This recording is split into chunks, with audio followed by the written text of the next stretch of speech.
브라더스 키퍼는 우리 보육원을 퇴소한 보호종료 아동들에게 안정적인 일자리와 자립에 필요한 프로그램을 제공하는 사회적 기업입니다. 식물을 통해서 우리 친구들의 상처받은 마음들을 먼저 회복하고 그 식물을 저희 비즈니스 모델 삼아서 사업을 하고 우리 친구들의 일자리를 만드는 일을 하고 있습니다. 저는 사람을 살리고 자연을 살리는 브라더스 키퍼의 김성민이라고 합니다.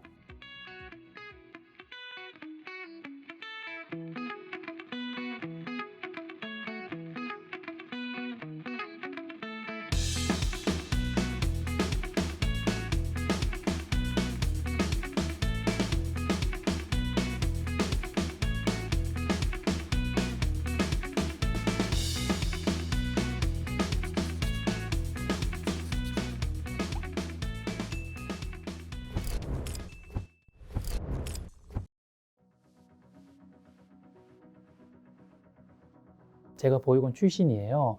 저도 3살에 보육원에 입소를 했고 제 이름과 주민번호를 모두 보육원에서 만들어 주셨거든요. 보육원에서의 삶을 다시 한번 돌아보면 너무 힘들고 어려웠던 것 같아요. 매일 맞고 매일 굶는 시간들이 항상 매일매일 있었으니까요. 그런데 사실 그것보다 더 두려웠던 게 뭐냐면 보육원을 퇴소한 날이 사실 더 두려워요. 왜냐하면 먼저 퇴소한 선배들의 소식을 저희는 매일 들어왔거든요. 누구는 경찰서 갔대, 누구는 교도소 갔대, 또 어떤 누나들은 성매매를 하고 있대. 또 그분들의 자녀들이 다시 저희 집으로 들어오는 모습들을 보면서 나도 퇴소를 하면 저렇게 살 수밖에 없구나라는 두려움으로 퇴소한 날이 너무 무서웠던 것 같아요.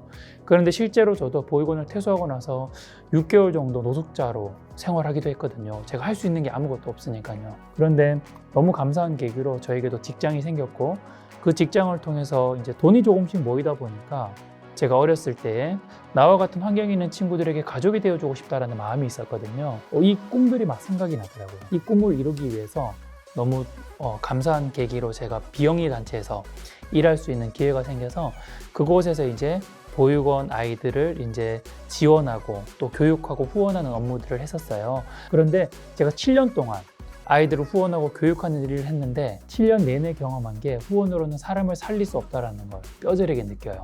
왜냐하면 후원이라는 건 영원히 할 수 있는 게 아니잖아요. 보육원의 핵심 키워드가 자립이에요.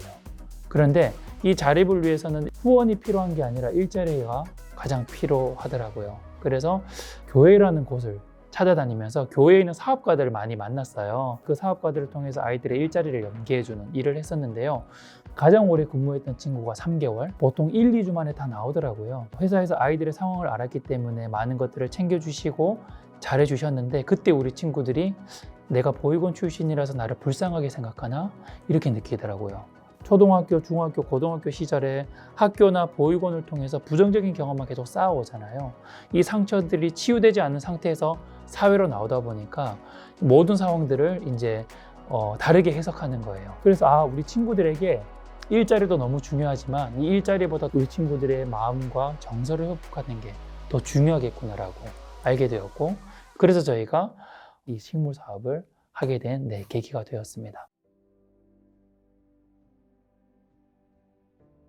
제가 비영리 단체에서 근무할 때였는데요. 저희는 이제 미국 단체였기 때문에 미국인들과 함께 보육원에서 아이들을 영어 캠프해주는 그런 활동들을 했어요. 그런데 아이들이 밥을 먹을 때나 잠을 잘 때나 놀이를 할 때나 제 주위에만 몰려 있는 거예요. 처음에는 좀 의아했어요. 그런데 3일이 되던 날 알게 됐어요. 아이들이 제가 보육원 출신인 걸 알고 있었더라고요. 그러니까 아이들은 이제 선배들이 어떻게 살아가는지 너무 잘 알고 있잖아요. 그 선배들과 다른 모습을 한 제가 아이들 눈에는 너무 특별하고 대단해 보였던 것 같아요. 나도 저렇게 살아갈 수 있겠구나. 정말 멋진 일들을 하면서 살아갈 수 있겠구나라는 거 저를 통해서 많이 느낀 것 같아요. 나는 버려지고 숨겨야 되는 과거라고 생각했는데 내 삶이 누군가에게 정말 큰 위로가 되고 용기가 되고 희망이 되는구나. 내가 17년 동안 버려졌다고 생각했는데 이건 버려진 시간이 아니라 우리 친구들의 삶을 이해하기 위해서 훈련받은 시간이구나라는 걸 아이들을 만나면서 많이 느꼈던 것 같아요. 그래서 지금 제가 마음껏 보육원 출신인 게 자랑스럽다라고 얘기하는 것처럼 제 삶이 많이 바뀌어 간 것 같아요.